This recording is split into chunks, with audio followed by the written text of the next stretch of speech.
दोनों ही देशों के राष्ट्राध्यक्षों के बीच हैंडशेक हुआ, कुछ बातचीत हुई, उसके बाद नॉर्वे के प्रधानमंत्री की तरफ से इशारा किया गया। देखिए, हैंडशेक हुआ, नॉर्वे के प्रधानमंत्री ने जाने का इशारा किया क्योंकि होस्ट कंट्री है। उसके बाद प्रधानमंत्री मोदी कंफर्टेबली नीचे उतर कर गए। अब उसको राहुल गांधी ने किस तरीके से तोड़ मरोड़ कर लिखा है, इस ट्वीट का कैसे राहुल गांधी की तरफ से इस्तेमाल किया गया है, वो भी तब जब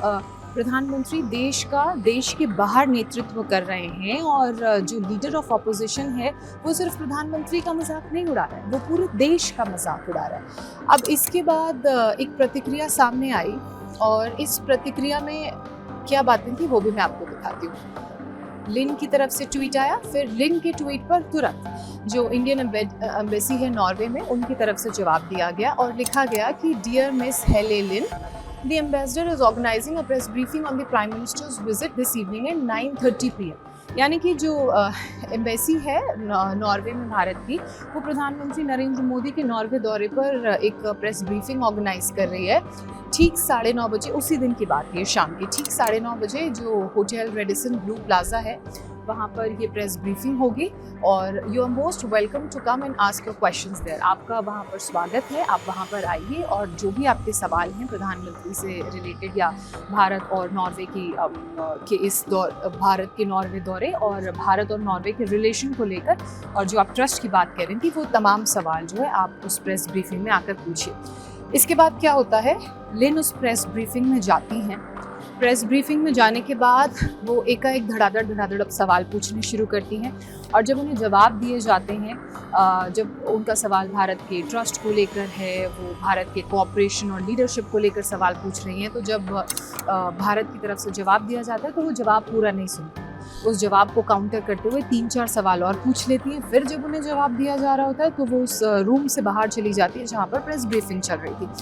अब लिन का ये रवैया अपने आप में बताता है कि क्या वो एक्चुअली जिस फ्रीडम ऑफ प्रेस की बात कर रही थी उस कॉन्टेक्स्ट से सवाल पूछ रही थी या फिर ये सिर्फ एक पब्लिसिटी स्टंट है। अब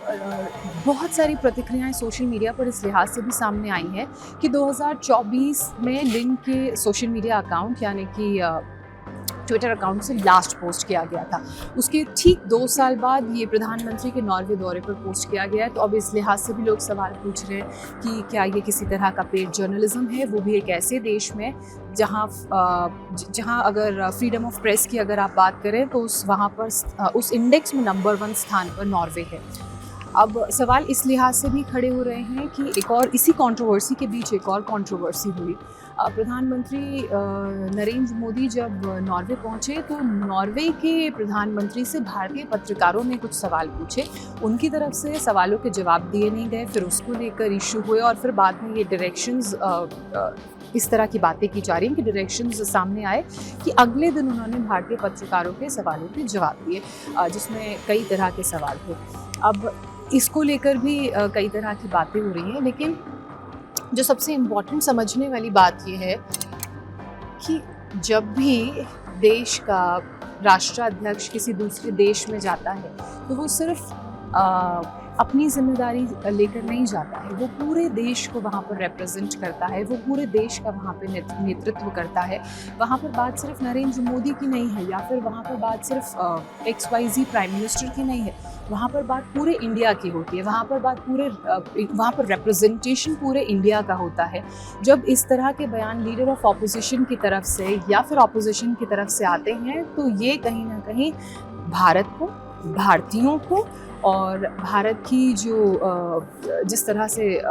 भारत के जो लोग हैं उन्हें ठेस पहुंचाते हैं। अब ये कंट्रोवर्सी तो हालांकि ठंडी होती हुई दिख रही है, लेकिन इस कंट्रोवर्सी ने एक बार फिर से सवाल खड़े कर दिए हैं कि क्या वाकई राहुल गांधी और जिस तरह से उनका ट्वीट सामने आया वो भारत और भारतीयों के हित के बारे में सोचते हैं या नहीं।